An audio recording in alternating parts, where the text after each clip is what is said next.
हल करो, पानी का मसला हल करो। 3 महीने हो गए ਅਸੀਂ ਪਾਣੀ ਦੇ ਇੱਥੋਂ ਜ਼ਲੀਲ ਹੋਏ ਪਿਆ। ਸਾਨੂੰ ਪਤਾ ਹੀ ਨਹੀਂਗਾ ਪਾਣੀ ਚੱਲਣਾ ਕਦੋਂ ਤੇ ਕਿਦੋਂ ਲੱਭਣਾ। ਸਾਨੂੰ ਚੱਲਦਾ ਤੇ ਪਹਿਲੋਂ ਪਾਣੀ ਇੰਜ ਮਿੱਟੀ ਵਰਗਾ ਨਹੀਂ ਰਹਿੰਦਾ ਤੇ ਗਾਬ ਨਹੀਂ ਰਹੀ। ਕੋਈ ਸਾਡਾ ਹੱਲ ਹੀ ਨਹੀਂ ਹੋ ਰਿਹਾ ਇਸ ਪਾਸੇ। ਤੁਹਾਡੀ ਮਿਹਰਬਾਨੀ ਸਰਕਾਰ ਸਾਡਾ ਕੋਈ ਹੱਲ ਕਰੋ। ਭੱਟੀ ਟਾਊਨ ਦੀ ਜਿਹੜੀ ਇਹ ਆਬਾਦੀ ਦੇ ਵਿੱਚ ਟਿਊਬਵੈੱਲ ਹੈ।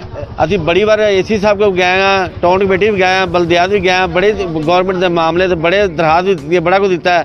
ਸਾਡੀ ਕੋਈ ਸੁਣਾਈ ਨਹੀਂ ਹੋ ਰਹੀ ਹੈਗੀ। ਲਿਆਦਾ ਹਜ਼ਾਰਾਂ ਦੇ ਲੋਕ ਜਿਹੜੇ ਨਾ ਇਸ ਟਾਊਨ ਦੇ ਵਿੱਚ ਇਸਤੇਮਾਲ ਪਾਣੀ ਕਰ ਰਹੇ ਹਨ ਤਾਂ ਨਹੀਂ, ਮਤਲਬ ਅਸੀਂ ਬਹੁਤ ਪਰੇਸ਼ਾਨ ਹਾਂ। ਉਹ ਅਸੀਂ ਕਿਹੜੀ ਬੜੀ ਦੂਰੋਂ ਪਾਣੀ ਲੈ ਕੇ ਆਉਣੇ ਆ।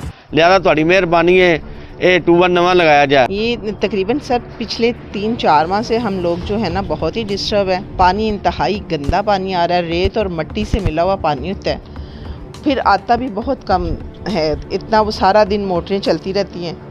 बिल के पहले इश्यूज़ हैं, लोग रो रहे हैं, घरों में जो हैं वो पहले ही तंगी तुर्सी से सारे लोगों का गुजारा हो रहा है।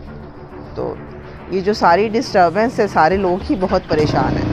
बाकी इसके अलावा जो है हमारी गली में कोई नहीं आता। सीवरेज का जो सिस्टम है वो इतना अच्छा नहीं कि कमेटी से कोई बंदा आए कूड़ा उठा के ले जाए। गली में जा बजा 2-3 जगहों पर ढेर लगे हुए हैं कूड़े के। वो मच्छर जगह जगह पे पनप रहा है, पानी खड़ा होता है।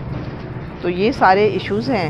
अहले महल्ला ने इससे कबल भी 2-3 दफ़ा कमेटी में भी एप्लीकेशन सबमिट करवाई, लेकिन इसका कुछ भी परसू नहीं हो सका। सर तकरीबन 2-3 मंथ से हम पानी से बहुत तंग आए हुए हैं। पहले तो तकरीबन 2 वीक्स पानी आया ही नहीं है। इन्होंने कहा कि ट्यूबवेल का जो बोर्ड है ख़राब हो गया है। तो 2 वीक्स बहुत ज़्यादा हम परेशान हैं। मोहल्ले वाले इर्द गिर्द से पाइप लगा के उसे गुजारा करते रहे हैं। 2-3 वीक्स बाद इन्होंने जो दोबारा ट्यूबवेल जो बोर्ड सही करवाया वो भी सही नहीं हुआ। हमारी दूसरी या पहली मंजिल पर पानी नहीं जा रहा है। तो अहले इलाका बहुत परेशान है पानी की वजह से। जो पानी कभी कभार आता है सुबह 5 बजे आता है या रात को 9-10 बजे के बाद आता है, तो वो भी पीने के काबिल नहीं होता।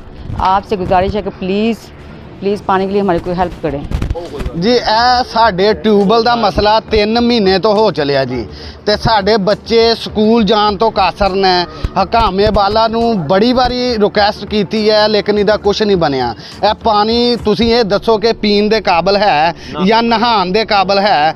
ਅਸੀਂ ਤੇ ਕੱਪੜੇ ਧੋਣ ਤੋਂ ਰਹਿ ਜਾਂਦੇ, ਰੋਟੀ ਪੱਕਣ ਤੋਂ ਰਹਿ ਜਾਂਦੀ ਹੈ, ਬੱਚੇ ਸਕੂਲ ਜਾਣ ਤੋਂ ਰਹਿ ਜਾਂਦੇ ਨੇ। ਤੇ ਤੁਹਾਡੀ ਮਿਹਰਬਾਨੀ ਹੈ ਕਿ ਹਕਾਮੇ ਵਾਲਾ ਨੂੰ ਇਸ ਚੀਜ਼ ਦੇ ਪਾਸੇ ਨੋਟਿਸ ਲੈਣਾ ਚਾਹੀਦਾ ਹੈ ਤੇ ਇਹਦਾ ਹੱਲ ਕੀਤਾ ਜਾਏ ਜਿੰਨੀ ਦੇਰ ਜਲਦੀ ਹੋ ਸਕਦਾ ਹੈ। ਇਹ ਭੱਟੀ ਟਾਊਨ ਦਾ ਸ਼ਰਕਪੁਰ ਸ਼ਰੀਫ ਤੋਂ ਟੂਰ ਕਾफ़ी देर तो 3-4 महीने हो गए ने ख़राब है।